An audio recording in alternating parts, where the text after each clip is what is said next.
Hey guys, welcome back to Roots Refuge Farm.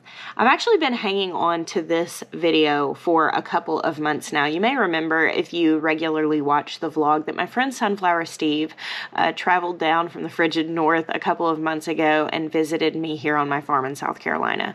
When he was here, we recorded this story talking about his very special sunflowers and the soon release of those to the public. Now, I'm going to just go ahead and let you listen to this story, but I wanted to tell you on the front end all of Steve's information, where you can find him on Instagram, where you can find his website, where you can sign up for his newsletter to be the first to know about what we're talking about in this video and when it's available.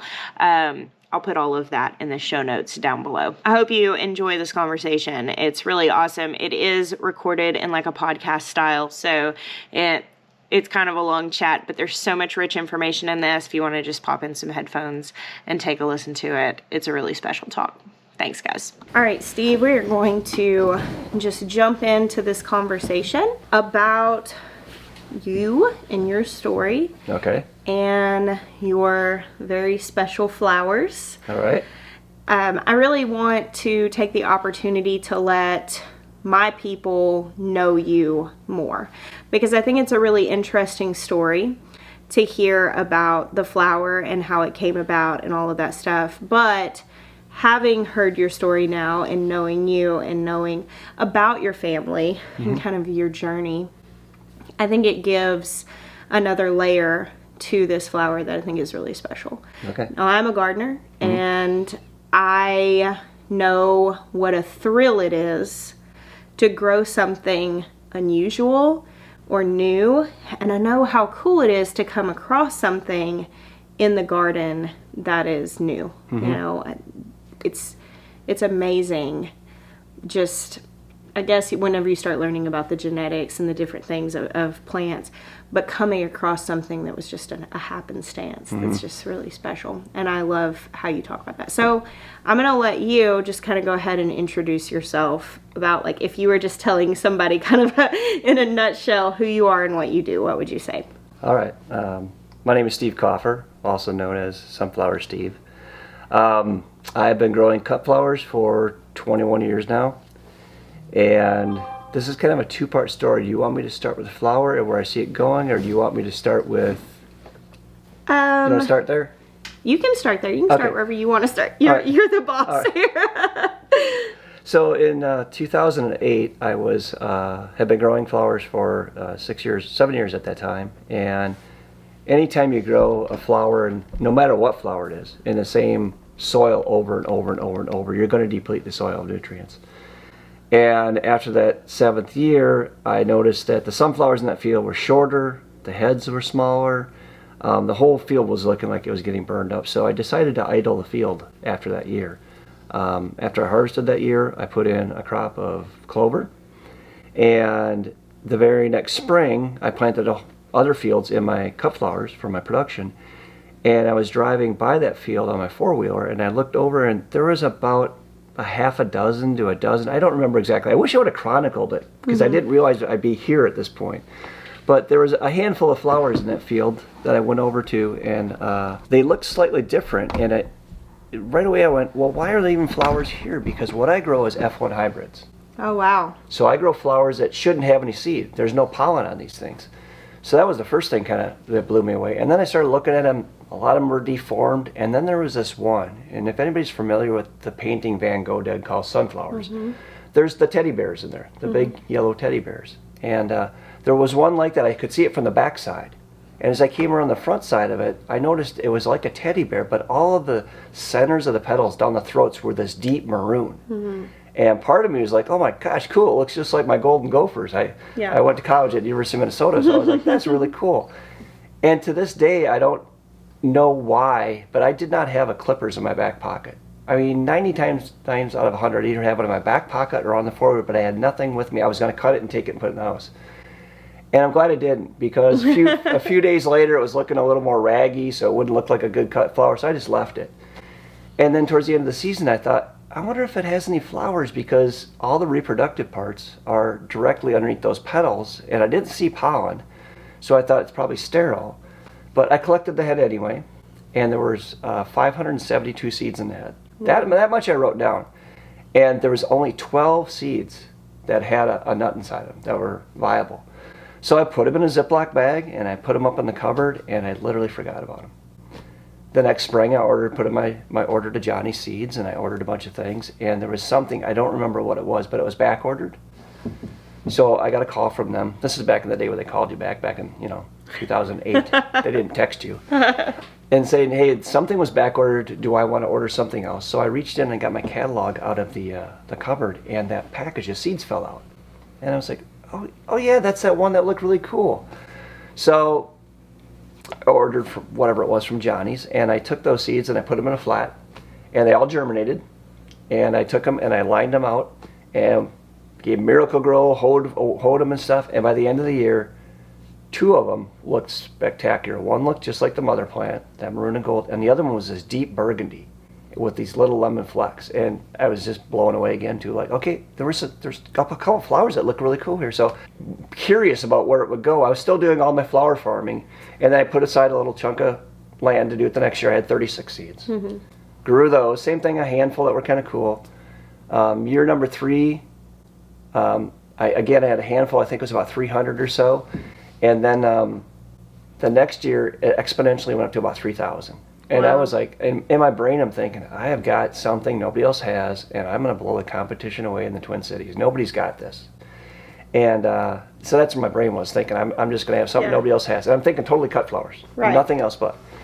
And then I did something really stupid. I planted every single seed the next spring. I held nothing back because it never dawned on me that I might lose them all in a storm. And I didn't lose them all, but I lost all but about 100. We had a terribly violent storm.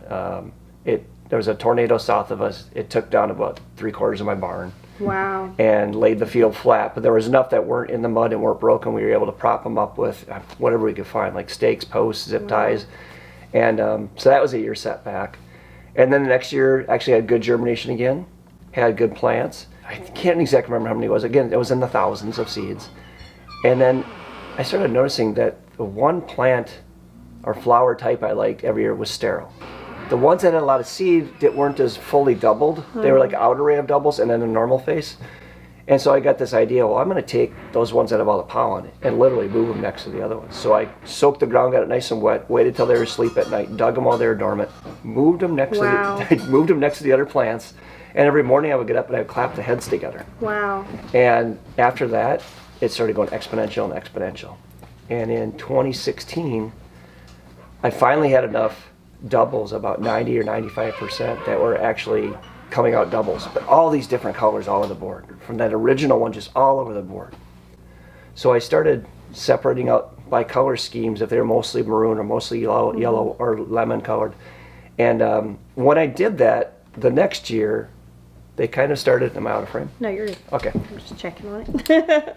The next year, I noticed all of a sudden I had a lot of singles in with each one of those being single petaled, like a normal colored, normal sunflower, but different colors. And so then I kind of figured, okay, I guess I'm going to have to call these out because that's the more dominant gene. The recessive gene is the one that I'm trying to basically keep. Right. So we had to kind of go through and start culling more. Again, I'm still thinking cut flowers.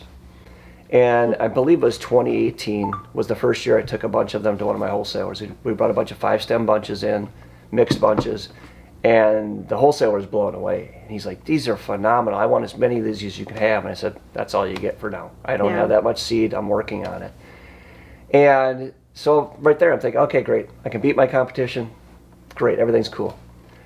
And then about the same time in 2019, or no, it was the end of 2018, beginning of 2019, my 2 oldest daughters and my wife came to me.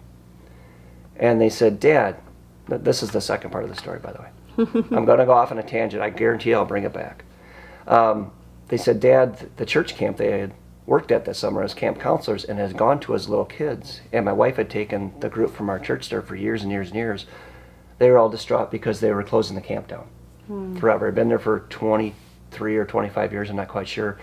And they said, Dad, it's closing down. And I was like, oh, that's too bad, guys. And they said, we need to buy it and save it.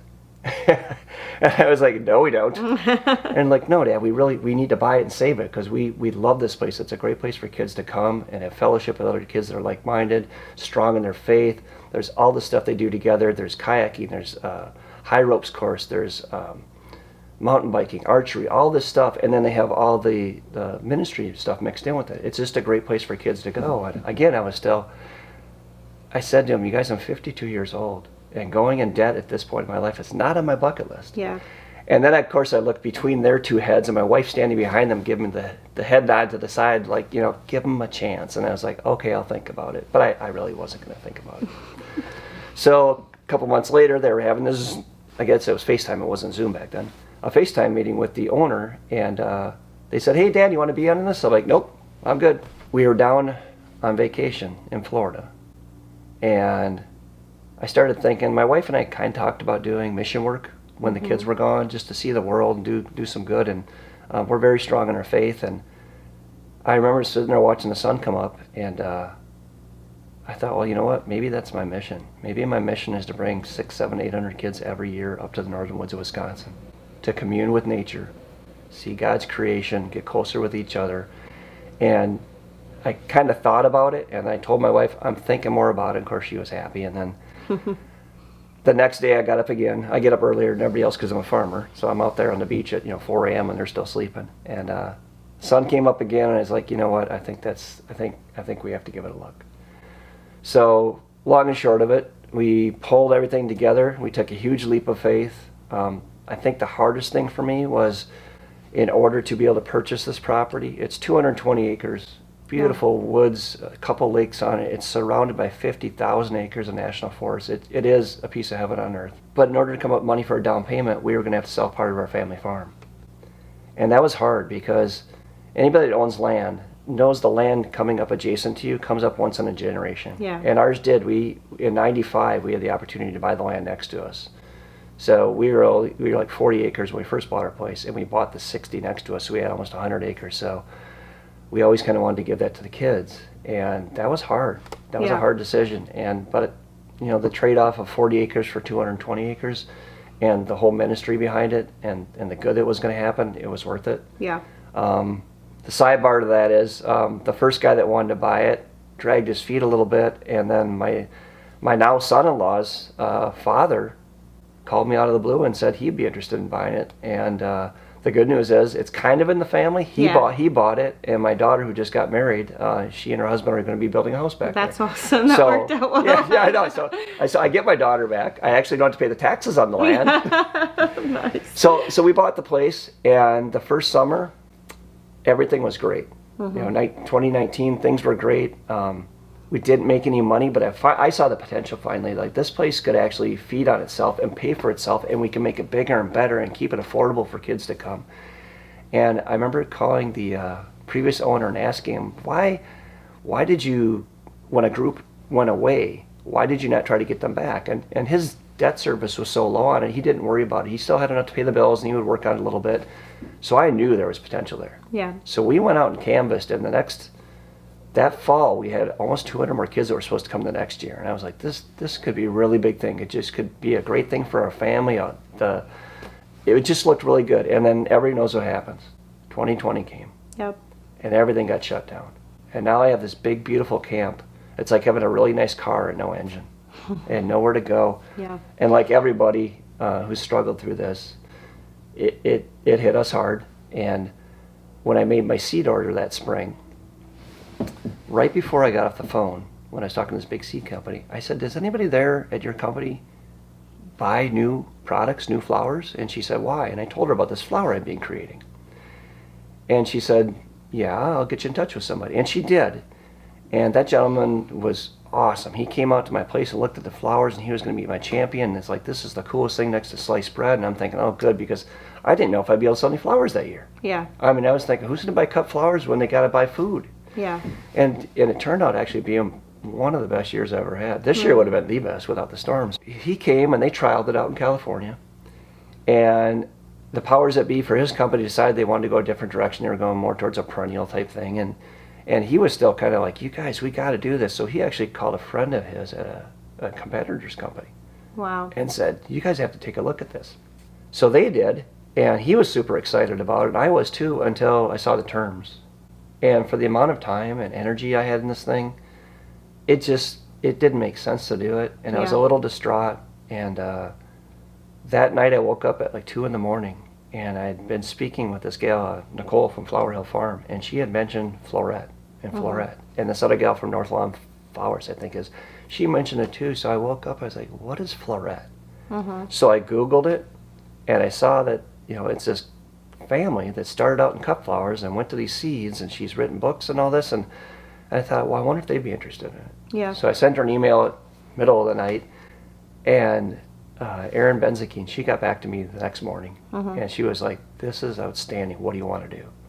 And I was kind of floored and taken back, and I was thinking, okay, this is really good. And I said, well, I need to know right away. I said, not that the compensation's the biggest thing, but I have no idea what the world's going to happen with here, and I need to be able to supplement my income if I can't sell flowers and stuff. So I need to work out something that's beneficial for both of us. And she said, absolutely, Steve. She said, how do you want to get this to market? I will help you. So she agreed to trial them, but I wanted to meet them. I flew out there and met them, and they agreed to trial them, and that's kind of where it was. I said, okay, let's do it, and they took the seeds. And then we had camp again, and again, because of COVID, not as many kids, and it was getting, we took a leap of faith, and do we want to keep doing this? And we all decided we did. We're just going to have to do some sacrifices. So in the meantime, I started thinking about this flower and thinking, when this flower presented itself to me 13 years ago, I think it was the Lord saying, there's a bigger purpose for this, Steve, than just, getting out in the world and making money. I think honestly this was put in my hands to nurture and grow and let Mother Nature do her thing with my help. Yeah. To be able to help fill the gap for us at camp, to keep this ministry going. Yeah. So I kind of came up with that idea in my head, and then out of the blue, I got a text from Erin, we needed to talk, and basically she said, we're looking at your flower right now. You don't need us. You can do this on your own. Yeah. This thing is phenomenal. Yeah. So I just put out a newsletter. I've decided now that I'm actually launching my own seed company. That's so cool. So I want to pause really quick before you kind of move forward on that. And sort of, because I know that a lot of the people that are going to be listening to this, viewing this, are a lot of my viewers very new to gardening. Okay. And I am fully tracking, like when you talk about this, I understand the amount of work that comes in developing something new. And so I'm going to kind of basically explain this, and feel free to interject because I'm sure there's a lot of this that I don't understand. But the way that it works whenever you're growing something, and like you said, you started with F1 hybrids, and if you're growing things, plants, flowers in this instance, but for me, like in the vegetable garden with tomatoes and with peppers and with all of these things, sometimes you'll get, I guess, anomalies. You'll get things that have some sort of recessive genetics, and they just kind of break through, and you end up with something that if you look at it and you go, well, that's interesting, or maybe it was an accidental hybrid that might have happened or whatever. And if you see a plant growing in your garden that has a flower that you like or a fruit that you like, and you save the seeds from that, and like Steve said, he started out with 12 viable seeds. And you go plant all of those, and you said you had one in 12 that looked just like that mother flower, the parent plant. And you save the seeds from that one that you like. I think, what is it, like, is it 7 to 10 generations before something is truly like open pollinated? Yeah, I've heard 8, but that falls in there. So you have to, this one looks like what I want. I'll take the seeds out of that one and wait for the next season and plant those. And then, these 3 look like the one I want. Let's take the seeds out of that and wait for the next season and plant those. And so we're talking about a lot of labor that goes into the developing of something like this. And I can appreciate that. Because, just like you said, you stuck those in the cabinet and forgot about it. I can't tell you how many things I've had pop up in my garden. Oh, that's interesting. And I'll grab the seeds and I just forget to plant it the next year.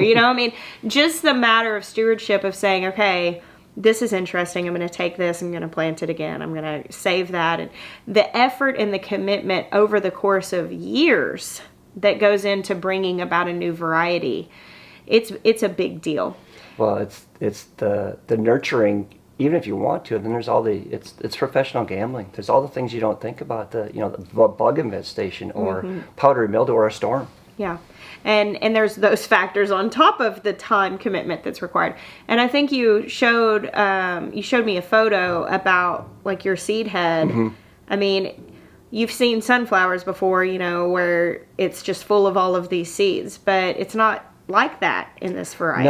No, with these ones, I found a lot of them, even if they have pollen, there's so much material between where the pollen falls off the stamen to get down to the female productive parts that it can't make it there. It gets blown off or whatever. And the bees love them. There's bees all over, but I think it's the pollinators with the longer proboscis, the butterflies and the moths that really get the nectar and the pollen. The bees get tons of nectar because I've got beehives there that just get filled up from the nectar. Right. But yeah, it's not it produces pollen, it produces nectar, but it doesn't produce a lot of seed. So I literally have to plant, I'm guessing, about 3 times as much acreage to get the same as you would on a normal sunflower. Wow.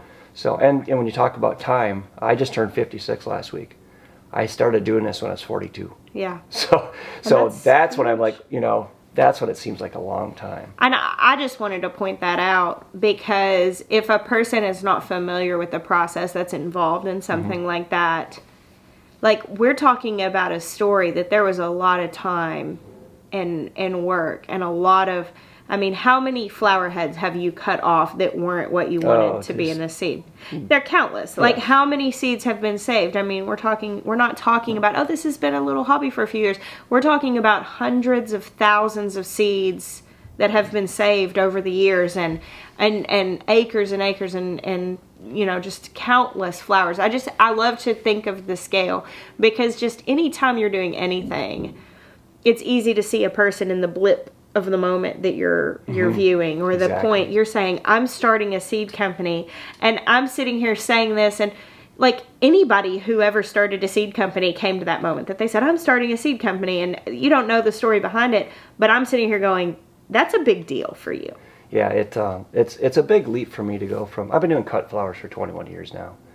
And I'm kind of ready to move on to a crop you actually plant, tend, and then harvest versus I plant sunflowers every week for 12 weeks. So I have got 12 different fields and 12 different, and when I say cut flowers, we cut, on a bad day, we cut 1,000 in the morning. I think the most we cut last summer was like 4,500 in a day. So we cut an average of 2,500 to 3,500 every single day for 12 weeks straight.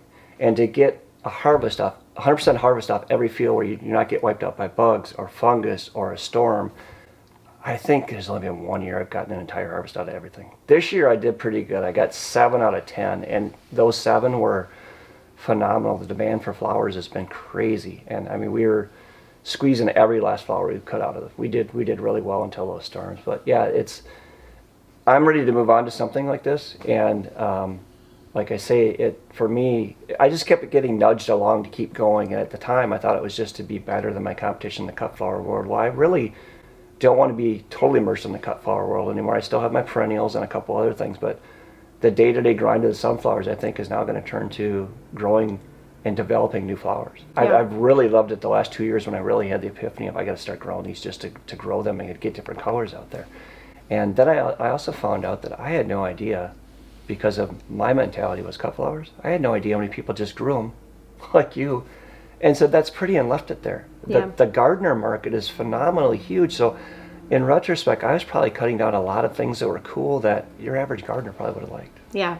So. Well, I think it's very interesting how you've kind of gotten connected with,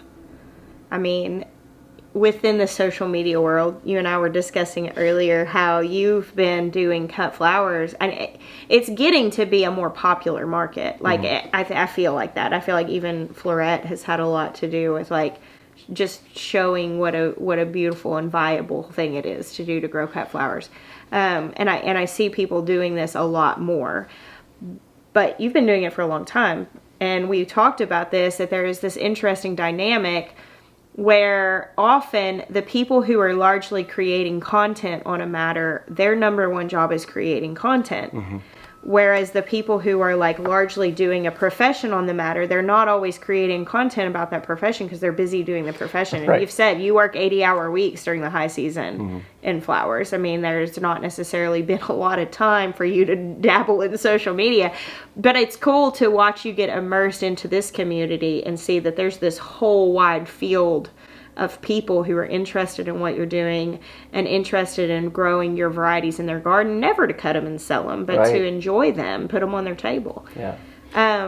So I think that's really, really neat. One thing that I was kind of thinking about while I was sitting here listening to you is I have the benefit when I get to ask these questions and interview interesting people is that I was not a farmer. I have not had a lot of exposure to that. Obviously, a lot more as a YouTuber. I've gotten a lot more in conversation with people I might not would have been able to have conversation with before.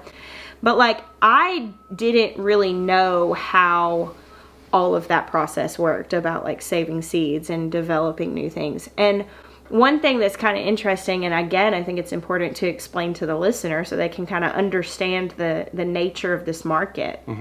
But as a developer who develops new varieties for market to sell to people, you have to contend with, like you said, natural disasters and outside influences. You know, you can have insects or a storm, like one bad storm as you experienced this year can just change your year and as far as your market goes. I'm really selling the cut flower thing here. But the other thing that I think is kind of needs to be explained is that as soon as you bring that open pollinated, so we're talking about it takes 8 years to create an open pollinated variety. And what that means is that if I were to get some seeds from Steve for this very amazing, unique sunflower, and I were to plant them, then I could save the seeds. Yeah, I've already done 8 years of the work. Right. You've done one. You've stabilized it. But now I get to save the seeds because it's stable. I don't have to do that thing where I've got 12 seeds, let me plant it out and one looks like the parent. Let me save that. Now I get to plant 12 seeds and have 12 seeds that look like the parent because it's open pollinated, and that's what that means. And you know, we hear those terms open pollinated and heirloom and hybrid, and basically when a hybridized plant becomes stabilized to be open pollinated, that's the next generation's heirloom. So every heirloom plant we have that we come to know, and in the world of sunflowers you think of the really popular ones like the Mammoth and the Titan and these ones that are like really well known by their name. Somebody stewarded that, somebody developed that, somebody said, oh man, this one got massive, I'm going to save the seeds, and year after year. And now, I mean, if I'm being completely honest, I don't know who did that. Like, I don't know who made that, because the nature of the seed development world is these things reproduce. And so when you sell these, right now, nobody has sunflower seeds, Steve sunflowers. You're the only one in the world with this unique thing because it happened in your garden and you took hold of it, didn't cut it that day, even though you might have. You had your shears. But you have this. But when you start selling these seeds, I mean, in 5 years. Within 5 years, I'll be competing against myself. Yeah, within just a handful of years. Yeah, and a lot of people. In some ways, that's kind of a hard pill to swallow because you've already put so much time. But on the other hand, given the right hand, somebody else might make something equally as pretty. Yeah. And cool, and they won't be going the same direction I am. You said about only having so many decades, and we were discussing that earlier today. And, I mean, you talk about just the amount of work that is involved. And I mean, you've mentioned now, I mean, we've been hanging out, for like the last 24, 30 hours, something like that. Yep. And you've mentioned how many 4 a.m. mornings or 3 a.m. in the middle of the field, or working through the night, sleeping in the field to get the harvest. I actually did that once. Yeah, and that's wild, you know? I mean, like, it's just really demanding. And I think that as anybody who whenever you get up to this point where you say, I only have so many decades, what am I doing next? Because I can't keep doing this way forever. But it's obviously your passion. And you look at it evolves too, because I remember in the beginning we did farmers markets and we did mixed bunches and lots of, we grew so many different types of flowers, and that's a task of itself. And then around 2012 I sat back and looked, and it's like, okay, we've done that, and it's kind of reaching its peak, and It's hard. In 2012, I sat down and my wife and I talked about it. We're like, why don't we just do, my wife has a real job, by the way. She was just giving me some advice, but why don't we do high volume, low maintenance, relatively low maintenance, and just do like 5-stem bunches, things like that. And that came because one day at farmer's market, I had 200 mixed bouquets I couldn't sell because it stormed all day. Nobody came. Wow. And at the time, I was selling a fairly big company, single stems to their design room where they would get their FTD orders and fax orders and things like that. So they were going out for funerals and happy birthdays and things like that. So they were buying single stems from me. So I loaded the truck up and I drove over to her and I said, is there anybody at this company that buys mixed bouquets? And she's like, oh yeah, we have a whole department that sells to grocery stores. And I was like, why did you tell me years ago? So I met with her and she was like blown away because one, everything was fresh the day before. And I had a lot of flowers in that were their native prairie flowers to the tallgrass prairie of the Midwest. And she had never seen those before. So that was kind of my hook. I had zinnias and I had sunflowers, I had some lilies and gomphrena, but I had like golden alexanders and oxeye daisies and some baptisia. And she was blown away by those. And so that got me in the door there. And so we did that for a while, selling them. No more farmers markets. We would make 200 to 400 bunches and drop them off at one place, not on a Saturday morning, not sitting out there for 8 hours in the sun, one place, and they distributed them. And then I told her I kind of wanted to start cutting back. What could I do? And she said, at the time, she said sunflowers were killing them in freight, getting them shipped in. It's better now, I think. And just having a local source where they're really in great shape. They're going from my farm. They're there in less than 12 hours. Sometimes in the cooler, sometimes not. And so we started doing that, up and up and up. And I still remember the first time, she asked me if I could do like 800 sunflowers in one day. And I was like, oh my gosh, 800. Now we cut tens of thousands.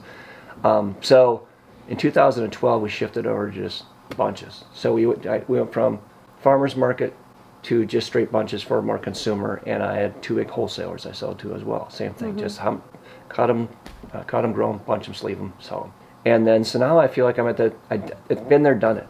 Yeah. I've done it, and I've gotten good at it. And I could do more. I could actually hire more people and produce even more of the same thing. But I don't want that to be the next step. But you bought a camp in the north, and right. You really want to go there. Right. And that's, like I say, when I started looking at where I am in the next chapter of my life, part of it is we took a huge leap of faith to buy this camp. Yeah. And sorry for the pun, but it really fits. And through no fault of our own, like most people, we took a hit with this, and we do not want to get rid of it. We jumped in a whole hog, and I finally, all of a sudden, when I was talking to Florette, and I was talking to these other 2 companies, and then when Florette, Aaron said, I think you can do this on your own. These are great. I thought, well, you know what? Maybe that's the thing that's going to make our camp whole again. Yeah, so I use this language that, you'll hear me say this, people have heard me say this, but I talk about leveraging.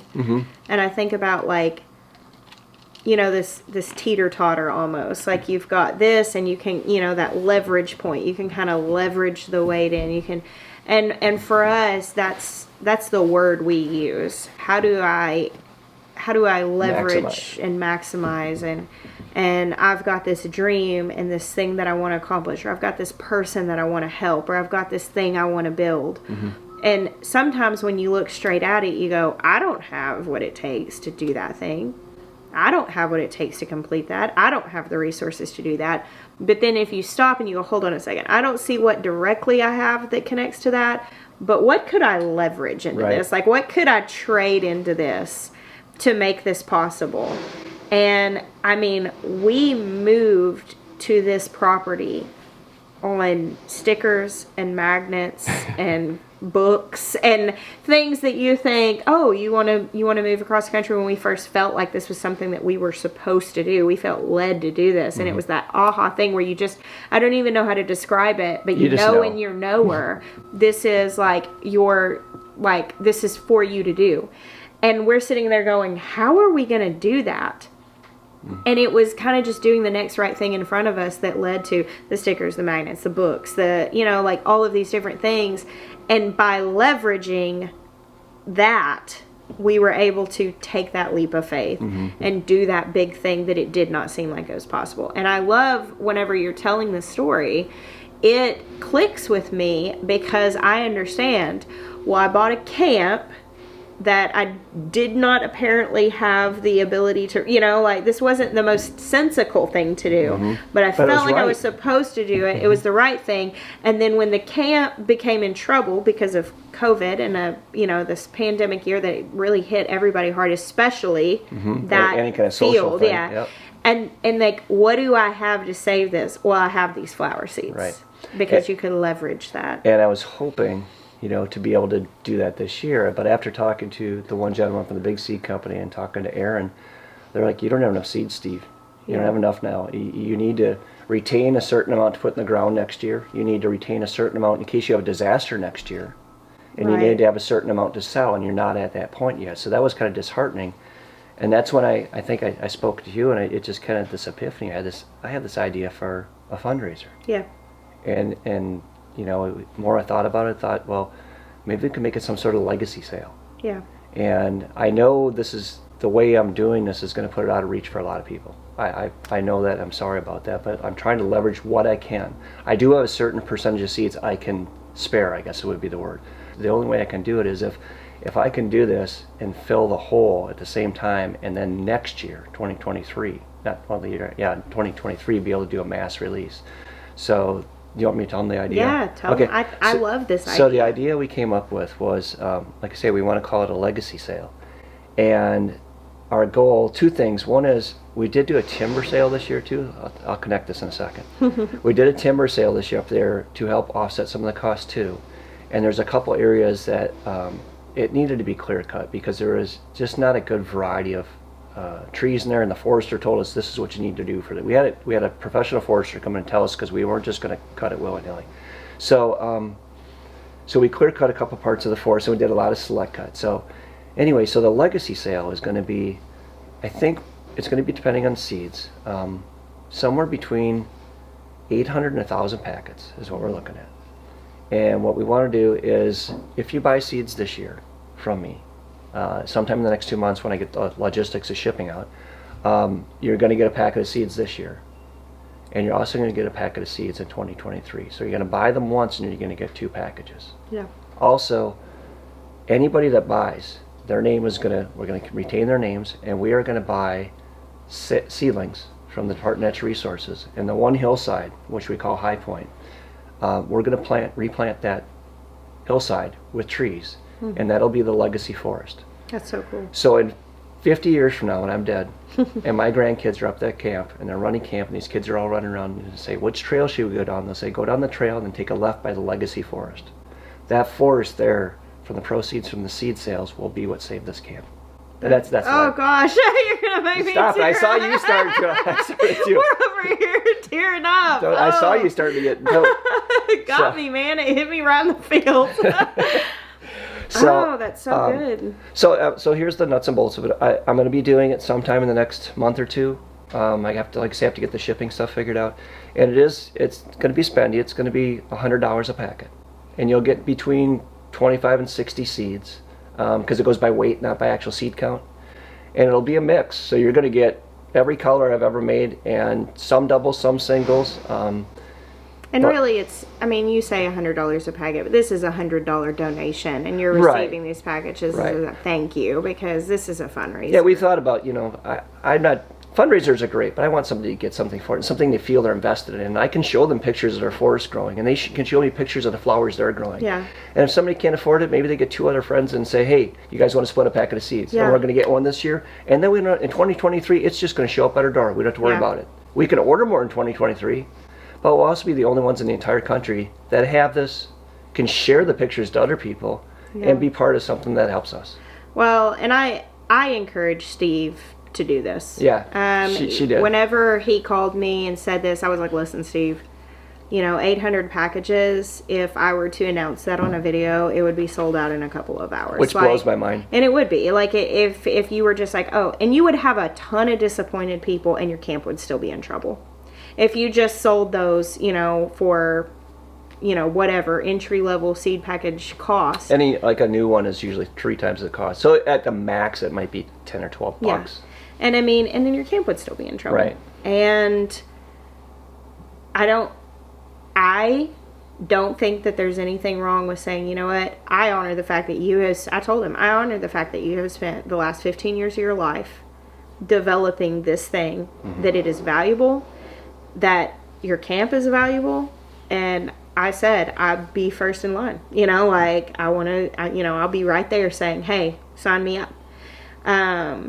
Because I think it's worthy, and it is again what we were talking about. Sometimes you have to look and say, what do I have to leverage here? And you already leveraged 40 acres of your farm. Yeah. Like you've already said, what else can I leverage into this? And I don't think it's coincidence that you have this in your hand. And I don't think it's coincidence that I sent you a direct message. I had like 2,000 followers or something on Instagram. I'm still a newbie at it. I mean, I hit the wrong buttons all the time. And I sent Jessica a message just saying, you know, I love the fact that you're strong in your faith. That really inspires me. And you grow stuff. And I'm strong in my faith too. And I thought, well, it's so nice to see somebody out there that is like this. So I just reached out and said, can I talk to you a little bit? 2 hours later, I get this direct message. Sunflower Steve, I know all about you. I'm like, no flipping way. How does that happen? So I do see the goods of social media now. It's but like you say, and we've talked several times, and I kind of came up with this, and I feel somebody should get something for their money. Yeah. But and if you can't afford it, I totally understand that, and I'm sorry that. Well, and like you said, I mean, I think it's going to be available to a lot of people in a short period of time. Right. As soon as those seeds start getting out there, and like you said, you're growing up your stock and moving away from cutting flowers and into growing seeds. Yep. And even that is a big leap of faith. Yep. But I think you can see just in the success already that you've experienced and jumping off into this. You know, I kind of address a listener here, but like, you know, talking to Steve since he started, I can't believe this many people want it. Can you believe, you know, like this got likes and this got viewed, and I'm like, well, Steve, it's really cool. Well, I know, but like I say, my brain was like, how can I beat my competition? Not like, how can this help me? Yeah. On a whole level, not just like I'm better than you and I got something really cool. It's like, okay, no, this can be for a higher purpose. Yeah. And I've alluded to that in some of my Instagram things. We have this place. I kept saying this place up north, and I wasn't saying what it was. Oh, by the way, if you want to look at it and just want to see what I'm talking about, it's www.crosswoods.camp. You can see what the camp looks like. Yeah. You can see our mission statement. Our goal is to put the money always back into the camp to make it better, to keep it affordable, have scholarships for kids that maybe can't afford it to come up there. I love it so much, and I think that it is really very cool. I love that you're sharing it. I think it's a cool story. I'm glad to get behind. To me, you know, I've shared this publicly before, but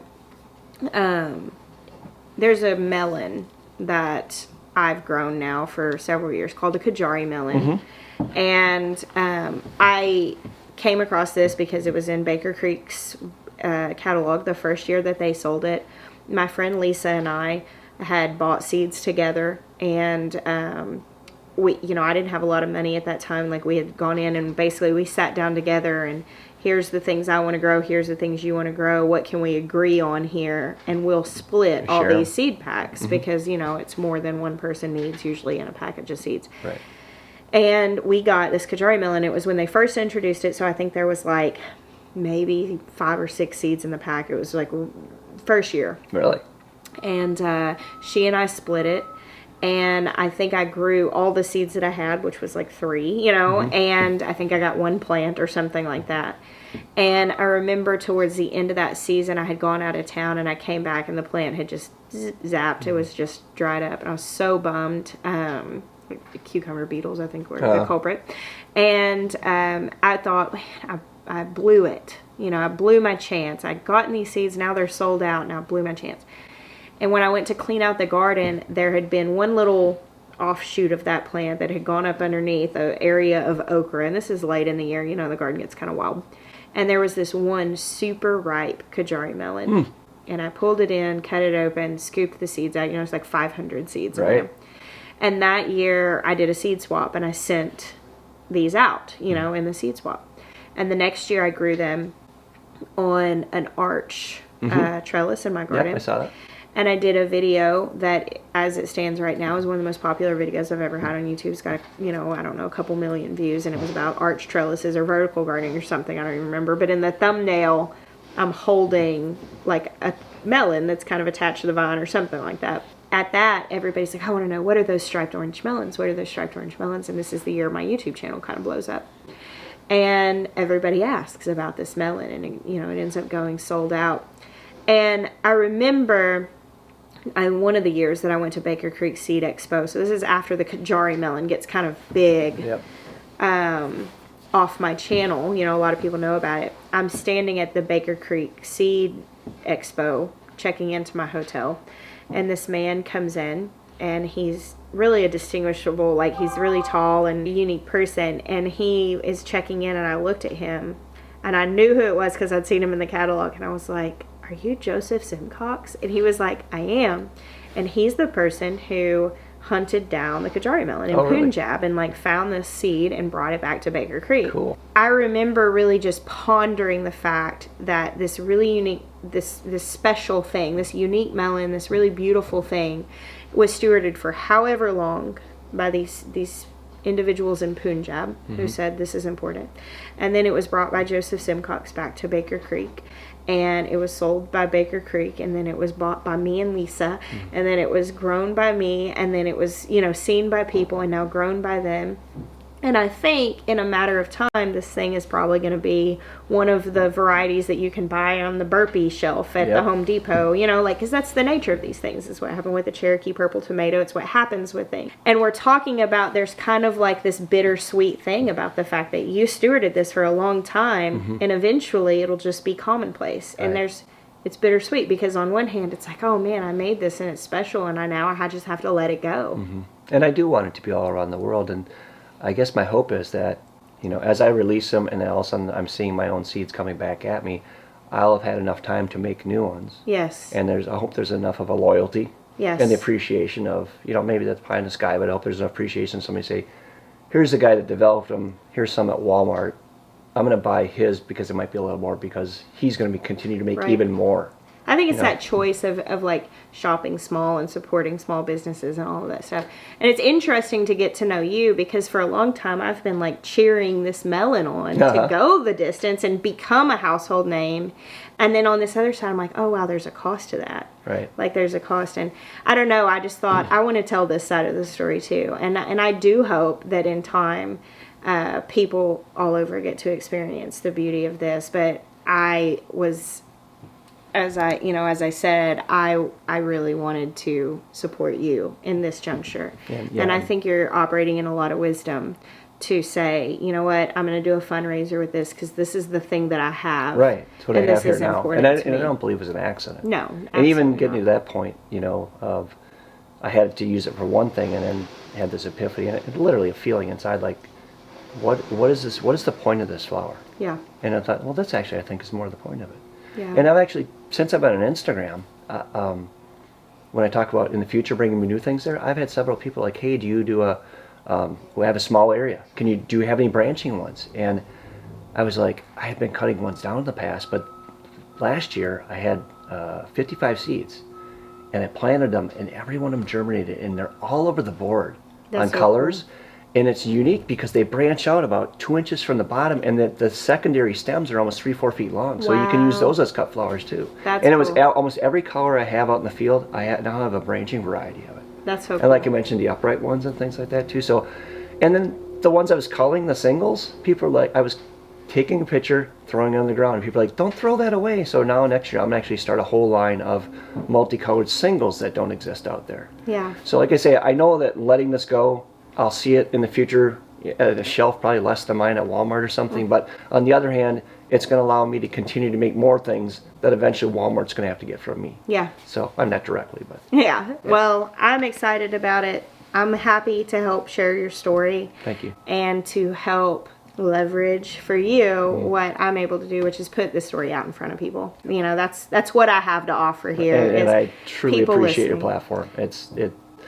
The generosity is just blowing me away between you and some other folks. And we'll have more details coming up. That's kind of the idea, and it's put in motion, the dotting the I's and crossing the T's. Is that it?